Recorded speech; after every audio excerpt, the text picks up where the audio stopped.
수요일 저녁 시간마다 출애굽의 여정에 대해서 우리가 함께 나누고 있는데요. 어쩌면 오늘 이 시간이 가장 출애굽의 여정의 가장 절정의 순간이라고 할 수 있습니다. 애굽에서 탈출하여 나온 이스라엘 백성들이 이제 홍해를 건너고 마라와 르비딤을 지나서 시내 산에 이르게 되어지지요. 그곳에서 하나님과 언약을 맺고 하나님의 거룩한 백성이 되어지고, 또 하나님은 그들의 주가 되시고 왕이 되시고 하나님이 되어 주십니다. 구약 성경을 규정하는 가장 중요한 언약, 이스라엘을 이스라엘 되게 하는 언약이 바로 시내산 언약인데, 출애굽기 19장은 바로 그 시내산 언약에 대하여서 기록하고 있습니다.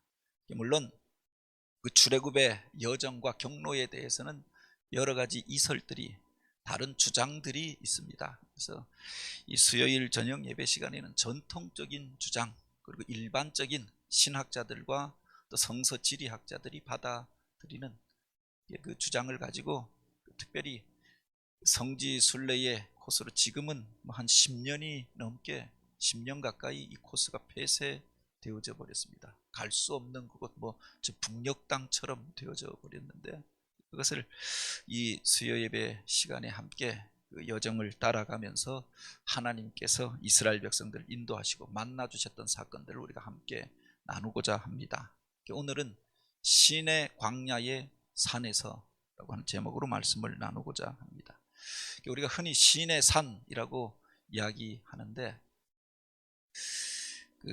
사실은 시나이 반도에 있는 산, 신의 광야에 있는 산이라고 하는 말입니다. 근데 이 원어나 성서 지리에 대한 개념이 없는 사람들이 엉뚱하게 해석하면서 무슨 우리나라에서 신천지 같은 데서 이렇게 보면 신의 천자 이래 써서 자기의 고향과 연관하여서 이렇게 과천이 신의 산이다 이렇게 이야기합니다. 과천의 천자가 신의 천자다. 그래서 이만희가 여기가 신의 산이다 이렇게 이야기하고, 그런데 이게 말도 안 되는 이야기죠. 신의 천자가 아니라 시나이 반도에 있는 산이다라고 하는 말입니다. 시나이라고 하는 그 지역이 있습니다. 그 지역에 있는 산이다라고 하는 말인데, 엉뚱하게 우리말로 쓰다 보니까 신의 산이라고, 시나이라고 하는 게 한자로 표현할 때 시내라고 표현했던 겁니다. 그렇게 해석하는 사람들이 있고, 또 엉뚱한 곳에서 이것이 신의 산이 아닌가, 성경에 나오는 산의 모양을 닮아 있는 것들을 통해서 그렇게 이야기하고 있지만, 전통적으로 기독교가 어느 날 갑자기 만들어진 종교가 아니라, 그렇게 3600년 전 모세 때로부터 이미 그 전승이 내려져 왔고, 그 중요한 산에 대해서 이스라엘 사람들도 늘 기억하고 찾고 순례하지 않았겠습니까? 예수님 당시에도 그렇게 전하여지던 곳이 있었고, 역사적으로 그 지역에 살던 사람들이 부르던 이름이 있었다라고 하는 거예요. 그래서 엉뚱하게 지금 와서 어떤 다른 한 사람이 여기가 신의 산이다 주장한다고 해서 그것을 우리가 그냥 신기한 주장이라고 쫓아가는 게 아니라 전통적인 견해들을 통해서 이렇게 따져보는 게 필요하지요. 그 신의 산에서 하나님께서 이스라엘 백성을 만나주신 그 사건을 오늘 우리가 함께 나누고자 합니다. 특별히 영상 우리 함께 보시고, 이게 아마 지금까지 과정을 잘 요약한 영상이라 생각되어집니다.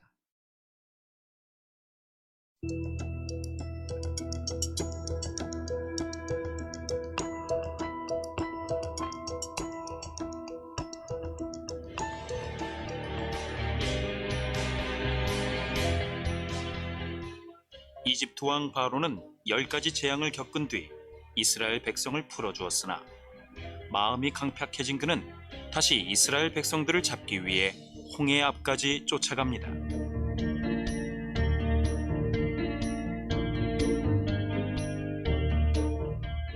하나님은 홍해가 갈라지는 역사를 통해 이스라엘 백성들을 건너게 하신 후 뒤쫓아오던 이집트 군대는 바닷물로 덮으십니다.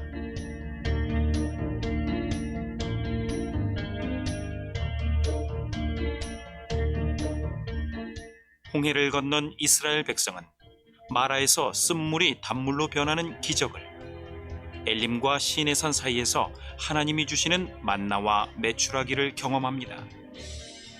그리고 르비딤에서 아멜렉 족속과의 전쟁에서 승리하고 시내산에 도착한 이스라엘 백성은 하나님의 율법을 받게 됩니다.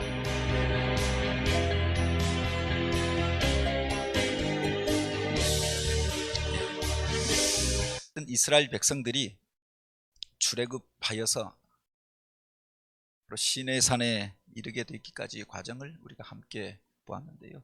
이게 바로 홍해 바다입니다. 건너편으로 시나이 반도가 보이고, 지금은 물론 그 해안선이 바뀌어졌을 것이다. 일반적으로 이 수에즈 운하가 있는 이 지역으로 그렇게 빅터 호수와 지금의 그 수에즈만 그 사이의 길로 이스라엘 백성들이 출애굽한 곳으로 그렇게 추정합니다. 그런데 그 홍해 바다를 건너가면은 바로 약속의 땅이 나오는 게 아니라 수루 광야가 나오는데, 이런 메마른 광야가 펼쳐지는 겁니다. 홍해를 건넌 다음에 감격하고 기뻐하던 그들이 이 메마른 광야길을 3일 지나면서 그렇게 그 목말라하고, 그래서 갈급해하면서 물을 찾잖아요. 그래서 샘을 찾았는데 그게 쓴물이었고, 그것 때문에 불평하였던 사건이 마라에서 일어나게 됩니다. 그런데 하나님의 은혜로 그 쓴물이 변하여 단물이 되어지는, 이렇게 하나님의 말씀대로 그 나무를 그곳에 던지라라고 하였더니 그 물이 변화되어지는 놀라운 일들을 이 마라에서 경험하게 되지요. 그리고 바로 그곳에서 조금만 더 내려가면 바로 이 엘림이라고 하는 것이 예비되어 있었다. 그곳까지 가지 못하고 그들이 3일 만에 이렇게 불평하였던 사건들을 보게 되지 않습니까? 그런데 이 엘림에 보면은 이 종려나무 70주와 샘이 12개가 있었다. 이스라엘 백성들이 머물러서 물을 마시고 그 그늘에 쉬고 안식하였지만 그 광야 가운데 영원히 그곳에 머물러 살 곳은 아니었던 것 아닙니까? 다시금 그들이 행진을 시작하는데 그들 앞에 신광야가 나타나게 되어집니다. 신의 산을 향하여 내려가는데 이런 메마른 광야가 다시금 이제 엘림을 지나서 지나게 되어지고, 그들이 르비딤이라고 하는 곳에 이르러서 나무는 있는데 물이 없는 겁니다. 물을 찾았는데 샘이, 지금도 보면은 나무들은 종려나무가 있는데 샘이 없는 겁니다. 그 속으로, 땅 속으로 물이 흐르는 곳이었다라고 하는 겁니다. 다시금 또 불평하고 원망하고 모세와 다투게 되어지잖아요. 모세가 하나님 앞에 나아가서 지혜를 얻고 그 장로들을 이끌고 한 산 언덕에 올라가서 바위를 치니, 하나님이 명령하신 대로 그 지팡이로 바위를 치니 그곳에서 샘이 솟아 나오더라. 그래서 그것을 그 백성들이 먹고 하나님의 기적을 경험하게 됩니다. 그리고 르비딤에서 또 놀라운 사건을 그들이 겪게 되어지는데, 출애굽한 이후에 첫 번째 전쟁을 만나게 되는데 아말렉 족속들과 이 골짜기에서 만나서 전쟁을 벌이게 되어졌던 거죠. 성경에 보면 이곳에 놀라운 하나님의 기적을 체험하는 사건이 기록되어져 있지 않습니까? 그들이 나아가서 싸우는데 여호수아가 군대 그 장관이 되어져서 앞장서서 나아가 싸우고, 연로하였던 모세와 아론과 훌은 산 위에 올라가서 손을 들고 기도하는데 그들의 손이 올라갔을 때 승리하고 그들의 손이 내려가게 되어졌을 때 밀리게 되었다. 그 두 사람이 함께하여 손을 붙잡고 중보하며 기도할 때 승리하게 된 일들을 기록합니다. 그것 이름을 여호와 니시라고 하였다라고 했습니다. 정작 중요한 싸움은 그 들판에서 일어났던 것이 아니라, 여호수아의 용맹함으로 이긴 것이 아니라 바로 높이 든 그 두 손을 통하여서 승리를 얻게 되어졌다. 그 높이 든 그 두 손이 여호와 니시, 여호와의 깃발이 되어졌다라고 합니다. 그것을 통해서 하나님의 능력이 나타나게 되어졌음을 고백하고 이것을 후손들에게 알게 하라. 놀라운 기적을 체험하였던 것이 르비딤입니다. 이게 이제 일반적인 출애굽의 여정입니다. 그 일정도 대략 맞는 것이, 이스라엘 백성들이 출애굽하여서 그 라암셋에서 출발하여서 비돔에서 그 백성들이, 애굽에 있던 백성들이 모이게 되어지죠. 그리고 숫곳에서 하루를 머물고, 그리고 그들이 바알 기본이라고 하는 곳에 머물게 되어졌을 때 애굽의 군대가 쫓아오게 되었던 것 아닙니까? 사실은 그 바로의 군대가 그 위에 있었던 그 이스라엘 백성들이 살던 고센 지방에 머물러 있었던 것이 아니라 그 나일강의 중류 그 밑에 있었던 카이로가 그 중류쯤에 있고 더 밑에 사실은 왕도가 있었거든요. 그곳에서부터 그 바로가 쫓아왔다라고 하면은 바로 그들이 출애굽하여서 걸어서 오는 백성들을 만날 수 있는 자리가 어디겠는가? 그게 바로 이 지금의 그 빅터 호스라고 하는 그곳쯤이 되어질 것으로, 그리고 성경에도 보면은 3일 길을 걸어서 그들이 그 홍해에 이르게 된 것을 기록하고 있죠. 다른 사람들이 이제 뭐 김승학 집사님이라고 하는 분이죠. 한의학자인데 사우디에 살면서 사우디에 보니까 신의 산이라고 모세가 있었던 산이라고 불려지는 산이 있더라. 탐사해 보니까 이게 신의 산이 아닌가. 그래서 책을 쓴 게 떨기나무라고 하는 책을 썼습니다. 우리나라에서 베스트셀러가 되어지고 이분이 각 교회마다 다니면서 내가 신의 산을 이제 발견하고 왔다 전하는데, 이게 뜬금없는 게 기독교라고 하는 게 어느 날 갑자기 만들어진 신천지처럼 20년 전에 만들어진 그런 종교가 아니다라고 합니다. 물론 나름대로 뜨거운 마음이 있고 또 전승이 사우디 아라비아 그 지역에 사람들 가운데 전하여지는 말들이 있었을 것입니다. 아마 그 사우디 아라비아 그 지역이 그 과거에 미디안 사람들이 살던 곳이고, 그리고 모세가 애굽에서 도망하여서 가서 머물던 곳이 미디안의 마을이었고 그곳에 거하였으니 모세가 머물렀던 산, 머물렀던 집이 있겠죠. 이드로의 집도 그 사우디 아라비아에 남겨져 있다. 그래서 그곳을 신의 산이라고 주장하는 경우가 있습니다. 거기 주장해 보면은 새로운 주장이라고 해서 전통적으로 밑으로 이렇게 내려오는, 그래서 밑에 있는 신의 산, 시나이 반도에 있는 산이 아니라 저 광야길을 지나서, 그리고 그 밑에 있는 그 수에즈만이 아니라 아카바만도 홍해거든요. 그 아카바만의 중간 지역에 조금 낮은 지대가 있는데 그곳으로 건넌 것이 아닌가. 그것을 건너가면 그 앞쪽에 라오즈산이라고 하는 곳이 있는데 그 산의 모습이 성경에서 말하는 그렇게 하나님께서 임재하셨다라고 하는 그 산과 닮아 있다라고 해서 그분이 그렇게 주장하는 거죠. 근데 이 주장이 우리가 그냥 받아들이기가 쉽지 않은 것이 바로 출애굽하여서 그 광야길을 지나가는 게 3일 만에 그 홍해까지 이르렀다라고 하는데, 그 메마른 시나이 반도를, 메마른 땅을 그들이 3일 만에 200만에 가까운 백성들이 과연 그렇게 지나서 그것까지 3일 만에 갈 수 있었겠는가라고 하는 거죠. 그리고 그들이 건넜다고 하는 그 자리가 낮다라고 하는데 사실은 그 수심이 100m, 한 200m 정도 되는 겁니다. 다른 데는 이 홍해 바다가 깊숙한데 뭐 몇천 메다까지 되어지는 데도 있는데 그것이 수심이 한 100m, 150에서 200m 정도 된다고 하죠. 근데 수심이 100m, 200m 내려가면은 이스라엘 백성들이 땅 골짜기 밑으로 내려갔다가 그래서 올라가는데 하루 만에 그들이 내려가서 그 길을 몇 킬로가 되어지는 그 바닷길을 지나서 올라갈 수 있겠는 거예요. 사실은 과학적으로도 논리적으로도 성경의 그 근거에 의해서도 사실은 받아들여지지 않는 그렇게 주장입니다. 그런데 이제 어쨌든 그가 보기에는 바로 이런 나름대로의 근거들을 가지고 주장하고 있는 거죠. 그래서 한번 이해할 필요가 있고, 물론 우리가 정확하게 그때 뭐 지금 그 점이 찍혀 있고 그래서 그 자리들이 그대로 이렇게 남겨져 있고 유적이 그대로 있는 것이 아니기 때문에 다른 주장이 있을 수 있지만 전통적인 주장이라고 하는 게 바로 이 수에즈만 그리고 그 중간에 그 빅터 호스 그 사이에 그 길로 통과하였을 것이다. 그리고 실제로 넘어가면은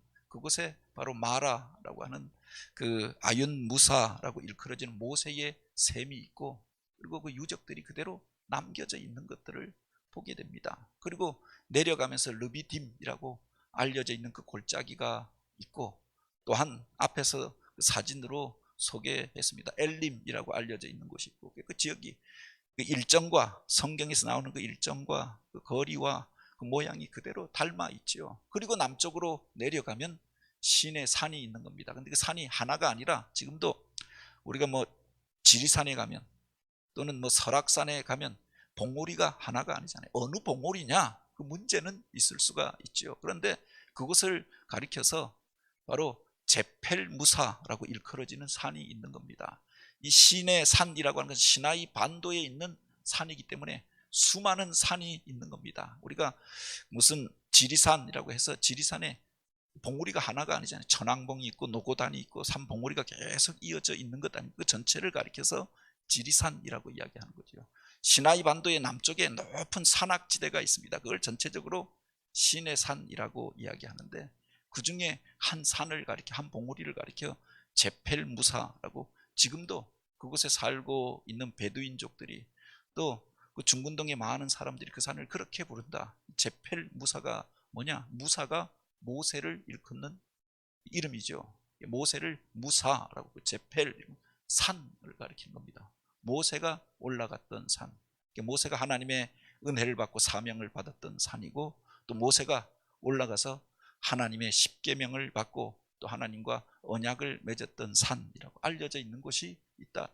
그리고 그 밑에 그 있는 지역을 가리켜 시내 광야, 시나이 광야라고 이야기하는 겁니다. 시나이 광야가 있고 그 들어가는 입구에 그 광야를 신광야라고 하고 르비딤이라고 하는 골짜기가 있는 겁니다. 이게 전통적인 코스가 그대로 남겨져 있고 그것을 수천 년 동안 성지순례를 해왔습니다. 근데 지금 와서 이제 다른 주장을 성서학자도 아니고 지리학자도 아니고 사우디아라비아에서 살다가 오신 분이 하였던 거지요. 미국에서 어떤 한 의학자가 그런 주장을 한 적이 있는데 그가 그 책을 보고 직접 찾아가 보니 그럴만도 하겠다라고 해서 주장하였던 겁니다. 그래서 뭐 이런 주장이 있다라고 하는 것은 이해하시고요. 오늘 우리가 읽은 이 본문에 보면은 이제 이스라엘 백성이 애굽 땅을 떠난 지 3개월이 되던 날 그들이 시내 광야에 이르니라. 홍해를 건너고 마라를 지나고 또 엘림에 머물러서 있다가 다시금 출발하여서 르비딤 골짜기에서 싸움을 하고 그리고 바로 신광야와 시내 광야로 들어와서 이제 거기 산 앞에 장막을 치니라 라고 하였습니다. 시내 산에 과거에 모세를 만나 주셨던 하나님께서 부르셨던 그 산이라고 성경은 기록하고 있죠. 그곳에서 바로 장막을 치고 이제 하나님께서 모세를 그 산으로 다시금 부르셨다라고 하는 겁니다. 출애굽기 3장에 보면은 이 이야기가 나와 있죠. 모세를 부르시고 나는 당신의 이름을 가르쳐 주시고 그를 떨기나무 불꽃 가운데 부르십니다. 그리고 내 백성 이스라엘을 애굽 땅에서 구원하여 내라라고 그렇게 사명을 주시잖아요. 그리고 그에게 언약하여 주셨던 것이 내가 반드시 너와 함께 있으리라. 내가 애굽에서 그 백성을 인도하여 낸 후에 이 산에서 하나님을 섬기리니, 섬긴다라고 하는 것은 하나님을 예배하고 하나님을 만나게 되리니 이것이 내가 너를 보낸 증거가 되리라. 이 약속의 말씀을 하셨던 겁니다. 모세가 하나님을 만나고 사명을 받았던 산, 그것을 호렙산이라고 이야기하잖아요. 그런데 다른 곳에 보면 시내 광야에 있는 산이라고 또 말하고 있는 겁니다. 그래서 우리가 호렙산과 그 시내 산을 같은 산이라고 보는 거죠. 설악산에 여러 봉우리가 있는데 그 중에 한 봉우리를 대청봉이라고 하는 것처럼 시나이 그 반도의 시내 광야에 많은 산들이 있는데 그 산들을 가리켜 일반적으로 시내 산이라고 하는데 그 중에 호렙산이라고 하는 곳에서 호렙이라고 하는 곳에서 하나님이 모세를 만나 주셨던 겁니다. 그 산으로 다시금 부르시고 그리고 이 백성이 이 산에서 나를 예배하게 되리라. 이것이 너희들에게 내가 너를 보낸 증거가 되리라 약속하였고 이제 3개월 만에 출애굽하여서 바로 이 산까지 이르게 되어졌던 거죠. 그 산 아래에서 그들이 그렇게 장막을 치고 머물면서 하나님의 말씀을 기다리게 되었다. 이게 바로 시내 광야에 있는 산입니다. 저 뒤에 있는 솟아 있는 저 산이 제펠무사라고 해서 모세의 산으로 알려져 있지요. 이게 어떤 그 앞에서 김승학 집사님이라고 하는 분이 가보니까 시내 산에는 그 백성이 200만이 머물 만한 큰 자리가 없고 이 산 앞에 더 큰 들이 있더라라고 했는데, 사실은 시내 광야 앞에 이런 넓은 들이 있습니다. 그래서 200만이 넘는 사람들이 그 산 아래 머물러서 장막을 쳤고, 그 들어가는 입구에 바로 그 성 캐더린 수도원이라고 하는 게 있습니다. 이 캐더린 수도원을 처음 세운 사람이 누구냐? 그 로마의 최초의 기독교 황제였던 콘스탄틴 황제의 어머니가 신앙이 깊은 분이었는데 헬레나라고 이야기하죠. 그 때문에 콘스탄틴이, 어머니가 늘 기도하면서 아들을 위해서 기도했는데 그가 황제가 되고 또 놀라운 은혜의 체험들, 승리의 체험들을 하고 이제 그가 이제 로마를 기독교 국가로 반포하고 기독교인들을 보호하는 정책을 하였던 거지요. 그 어머니 헬레나가 이제 그 이스라엘 지역에 있는 그 시나이 반도에서 모세의 산에서 하나님의 그 음성을 듣고자 사모하던 수도원들이 그 지역 사람들에게 고통당하고 있고, 그 광야길을 지나는 순례객들이 그곳에서 어려움을 겪고 있다라고 하는 이야기를 듣고 바로 그 모세의 산 아래에다가 큰 성체를 지어서 순례객들을 보호하게 하였고, 수도사들이 이곳에서 하나님의 말씀을 묵상하고 기도하게 하였다. 그래서 그 시내산 제펠무사 바로 앞에 큰 성체가 있습니다. 지금은 수도원이 되어져 있는데 외부에서 공격해도 성체가 높아서 함부로 그곳에 있는 사람들을 해하지 못하도록 하였는데, 그때 이미 이 콘스탄틴 황제 때 바로 이 성체가 만들어졌다라고 합니다. 그리고 그곳에서 실제로 시나이 사본이라고 해서 그 사본 중에 사해 사본이 있고 쿰란 사본이 있고 시나이 사본이 있는데, 구약의 성경책, 가장 오래된 성경책이 이곳에서 발견되어진 겁니다. 그래서 그것과 사해 사본이 어느 것이 더 오래된 것이냐, 가장 오래된 성경이 가장 정통성이 있는 성경이거든요. 원 성경이 옛날에는 인쇄술이 발달하지 않았으니까 뺏겨서 썼던 것 아닙니까? 서기관들이 뺏겨서 썼는데 어느 게 원본이냐? 원본이 남겨져 있지 않잖아요. 그런데 오래된 것이 가장 원본에 가까운 겁니다. 그런데 가장 오래된 사본이 바로 여기에 있는 것이 아닌가. 여기에 고대로부터 모세가 바로 하나님을 만나고 그리고 그곳에서 하나님의 말씀을 받았던 곳이다 라고 하니까 많은 순례객들이 찾아갔고 수도사들이 이 산에서 기도하면서 하나님의 음성과 하나님의 뜻을 듣고자 하였는데, 그곳에 성경이 바로 이곳에서 발견되어졌다라고 하는 거죠.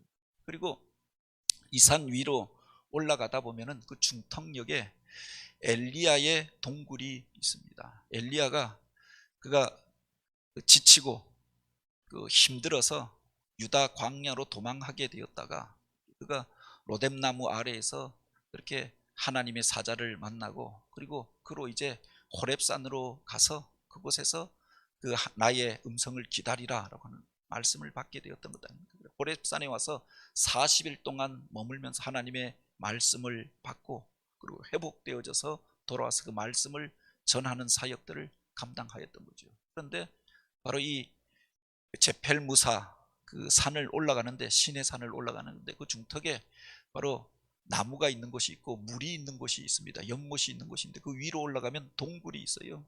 그 동굴을 가리켜 엘리야의 동굴이라고 합니다. 40일 동안 머물려고 하면은 물이 있어야 하고 또 그런 동굴이 있어야 하는 것 아닙니까? 그런 것이 그곳에 그대로 남겨져 있고 그 앞에 그 입구에 새겨져 있는 것이 엘리야의 동굴이라고 하는 큰 글자가 새겨져 있는 겁니다. 그리고 그 돌산을 이제 올라가게 되어지는 거죠. 그리고 이 성 캐더린 수도원에 보면은 이런 떨기나무가 남겨져 있습니다. 저게 바로 떨기나무인데 겨울철이 되어지면은 지금은 파랗지 않고 메마른 가시나무처럼 남겨집니다. 봄이 되어지면 이파리가 나서 저렇게 푸른데, 그런데 이게 다른 곳으로 옮겨 심으려고 해도 처음에 이 제펠무사 아래 그 산 아래에서 찾아보니까 떨기나무는 이거 하나밖에 없더라라고 하는 겁니다. 그래서 사람들이 이걸 가져다가 다른 데 옮기려고 했는데 다른 곳에 옮겨가면 다 죽어버리고 그곳에서만 그 나무가 살아 있었던 거죠. 그곳에 수도원이 만들어지게 되어졌고, 모세가 하나님을 만나고 사명을 받았던 곳이다. 그래서 수도원이 만들어졌고, 나중에 그 옆으로 성체가 지어져서 캐더린 수도원이 되어졌던 겁니다. 지금도 떨기나무가 남겨져 있는데, 그 시내산 입구에는 유일하게 떨기나무가 하나밖에 없다라고 알려져 있지요. 이게 바로 시내산 그곳에 있는 이제 성지순례를 가면은 보게 되어지는 자리입니다. 오늘 17장 5절과 6절에 보면 하나님께서 그 산에서 이스라엘 백성과 맺었던 언약의 내용들을 기록하고 있는데, 바로 이 세 개가 다 내게 속하였나니 너희가 그 중에서 내 말을 듣고 내 언약을 지키면 너희가 그 모든 민족 가운데서 내 소유가 되겠고, 너희가 내게 대하여 제사장 나라가 되며 거룩한 백성이 되리라 라고 언약하였습니다. 이것을 백성에게 전하라라고 하였고, 모세가 하나님의 말씀을 받고 이스라엘 백성들에게 전하였더니 이스라엘 백성들이 그 말씀에 응답하여서 우리가 그대로 행하리이다 언약합니다. 그래서 언약이 맺어지게 되어지고, 그것을 가리켜서 시내산 언약이라고 이야기하죠. 하나님께서 이 산에서 언약했던 게 뭐냐? 여기 보면 세 가지가 나오지 않습니까? 너희가 이 모든 민족 가운데서 내 소유가 되겠다, 내 것이 되겠다. 모든 것이 나의 것이지만 모두가 나에게 속하였고 내가 창조하였지만 그 중에서 특별히 내가 나의 것으로 구별하여 세우겠다라고 말씀하십니다. 그리고 이 세상 가운데서 제사장 나라의 역할을 감당하게 하겠다. 그리고 너희가 세상 가운데서 구별된 자로 거룩한 백성으로 이제 살게 될 것이다. 세 가지 언약을 주셨는데, 내 소유, 그리고 제사장 나라, 그리고 거룩한 백성, 바로 이스라엘 백성을 향하여서 그렇게 약속해 주셨습니다. 그 중에 가장 중요한 게 제사장 나라라고 하는 거죠. 하나님의 소유가 되어져서, 하나님 것이 되어져서 하나님께서 그들을 통해서 원하시는 바가 무엇이냐? 제사장의 역할을 감당하기를 원하였다라고. 제사장이라고 하는 것은 하나님과 인간 사이를 연결하는 사람이 아닙니까? 중재하고 중보하는 역할을 하는 거죠. 백성들 가운데 죄악된 것들이 있으면 하나님 앞에 나아가서 바로 저들의 속죄함을 위하여 이렇게 제사하고 또 중보하고, 하나님의 뜻을 또 백성들 가운데 전하고, 그 중간에 연결하는 역할을 하는 이가, 중보하는 역할을 하는 이가 제사장입니다. 온 백성이, 이 세상의 모든 것들이 하나님의 소유이지만 저들이 하나님을 떠나고 죄를 범한 이후에 하나님의 음성을 듣지 못하고 하나님의 영광을 보지 못하게 되어졌습니다. 그 중에 한 사람들, 한 민족을 택하여서 그들로 제사장 나라로 삼아 이 백성들과 하나님 사이에 바로 중보의 역할들을 감당하게 하겠다. 그래서 이스라엘을 택하였다라고 말씀하시고, 너희가 이 땅 가운데서 거룩한 백성으로 살아야 한다, 바로 이 말씀을 주셨던 거지요. 그 앞에 보면 전제가 있습니다. 너희가 내 말을 듣고 내 언약을 지키면 아무나 그들을 그 하나님의 백성이라고, 또 제사장 나라라고, 그리고 거룩한 무리라고 부르는 게 아니라 바로 하나님의 말씀을 듣고 그 말씀을 지켜 행하는 자, 그 언약을 지켜 행하는 그들을 가리켜서 내 백성이요, 제사장 나라요, 그리고 거룩한 사람들이라고 부르겠다라고 말씀해 주셨던 거죠. 오늘날 우리가 예수 믿는 사람들을 가리켜 새 이스라엘이라고 이야기합니다. 이스라엘이 하나님의 말씀을 떠나고 언약을 떠나면서 깨어지고 흩어지고 그 사명을 감당하지 못하고 제사장의 역할을 감당하지 아니할 때 하나님께서 바로 새 언약을 주시고 바로 예수 그리스도를 통하여 그분을 믿고 영접한 자들을 통하여 새 이스라엘을 세우셨다. 그들을 통해 원하시는 일들이 무엇이냐? 이제 하나님의 백성이 되어져서 이 땅 가운데서 제사장의 역할을 하고 성도, 거룩한 백성으로 구별된 삶을 살기를 기대하신다. 하나님의 말씀을 듣고 그 언약을 지켜 행하는 자들에게 바로 하나님께서 성도라고, 그리고 너희가 제사장이라고, 그리고 내 소유라고 말씀해 주셨던 겁니다. 특별히 우리 개신교의 신학의 가장 중요한 특징 중에 하나가 만인 제사장론입니다. 중세시대 가톨릭은 이 제사장은 누구냐? 구약의 이 제사장은 바로 사제들을 통하여 신부, 주교, 그들을 통해서 제사장의 직분이 이어졌다. 그래서 그들이 대신하여서 죄사함을 위하여서 기도하고 그들을 통해서 오늘 우리가 그렇게 축복을 받고 또 하나님 앞에 나아가고, 그래서 신부가 중요하고 사제가 중요합니다. 그래서 사제라고 하잖아요. 그런데 개신교는 사실은 사제가 없습니다. 모두가 다 사제이죠. 예수 그리스도를 영접하고 고백한 그 사람들이 만인 사제론이고 만인 제사장론입니다. 예수 그리스도를 영접한 그 모든 사람이 제사장이 되어져서 누구든지 그 이름으로 하나님 앞에 나아갈 수 있고 이 나라와 이 백성을 위하여 중보할 사명을 가지고 있고 이 땅 가운데 그 복음을 전할 사명을 가지고 있다라고 가르치는 거다. 목사만 제사장이 아니라 목사가 물론 위하여서 중보하고 기도하지요. 근데 모든 사람에게 그런 권세가 있다라고 합니다. 다만 다른 것이 가르침의 역할들을 하고 있는 거죠. 하나님의 말씀을 가르치고 성경을 가르치고 그리고 교회 안에서 가르침의 은사들을 받아서 전하는 일들을 행하는 이가 목사이지 구약적 의미에서 제사장이 아니다라고 합니다. 그래서 그것을 우리가 이해할 필요가 있고 이스라엘 백성들을 부르셔서 그들을 가리켜서 그 민족 자체를 제사장 나라로 부르셨다고 말씀하시는 겁니다. 그들이 여기에 대하여 응답할 때 우리가 그렇게 하겠나이다 언약할 때 바로 그들이 제사장 나라가 되어졌던 거죠. 그래서 이것을 가리켜 조건부 언약, 쌍무 언약이라고 이야기하는 겁니다. 일방적으로 너희가 무엇을 해라, 너희는 무엇이다 이렇게 선언한 것이 아니라 너희가 내 말을 듣고 이 언약을 지키면 내 백성이 되고 나는 너희의 하나님이 되고 너희가 제사장 그 나라가 될 것이고 또한 거룩한 무리로 거룩한 백성으로 불림받게 되리라. 억지로 거룩한 백성이 되는 게 아니라 누구나 억지로 제사장이 되는 게 아니라 그 말씀을 듣고 부름에 응답하여서 언약을 지키는 그가 제사장이 되어지는 거죠. 그래서 그 말씀을 지켜 행하는 그 사람들을 가리켜 제사장이라고 이야기했던 겁니다. 베드로 전서 1장 2장 9절이죠. 베드로전서 2장 9절에 보면 그래서 베드로가 이 이야기를 하는 겁니다. 너희는 택한 족속이요 왕같은 제사장이요 거룩한 나라요 그의 소유된 백성이니 이는 너희를 어두운 데서 불러내어 그의 기이한 빛에 들어가게 하신 이의 그 아름다운 덕을 세상 가운데 선포하게 하려 하심이라. 이는 이라고 하는 말 그리고 너희는 이라고 하는 말이 사도들만 가르치는 말이 아니라 교회에서 어떤 직분 맡았던 목사의 직분을 맡았던 그 사람들을 일컫는 말이 아니라 성도들을 향하여 주는 말이 아닙니까? 너희가 거룩한 백성이요 왕같은 제사장이요 바로 그의 소유된 백성이니 이 구약의 시내산의 언약이 오늘날 성도들을 통하여 그 말씀을 듣고 구별된 자로 하나님 앞에 그 사명을 붙잡고 나아가는 그들을 통하여서 성취된 줄 믿으시기 바랍니다. 이 시내산 이게 바로 정상의 모습입니다. 그래서 보면은 이 산이 돌산이라서 그리고 그 지역이 낮에 보면은 섭씨 40도가 넘게 올라갑니다. 그늘이 하나도 없고 그래서 태양볕이 비치면 낮에는 올라갈 수가 없습니다. 그래서 성지순례를 가면 그 밑에 성 캐더린 수도원이 있는 그 입구역에 호텔이 있습니다. 그곳에서 자고 새벽 2시쯤에 올라가는 겁니다.